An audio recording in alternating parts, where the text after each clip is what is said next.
Beleza? MG Auto Service aí, ó. Vamos com essa Renaultzinha Master aqui, ó. O rapaz estava se queixando de barulho nas polias, né?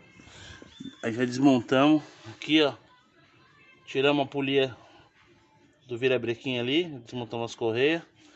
Já tá toda desmontadinha, né? E o defeitinho tá aqui, ó. A polia, ó, tá vendo, ó? A borracha toda estourada, ó.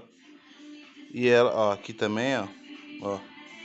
E ela fica fazendo barulho, ó. Tá vendo a folga aqui, ó? Ó a folga, ó. Ó. Isso daqui lá no carro faz um barulho tremendo, ó. Aqui já aberta aqui também, ó.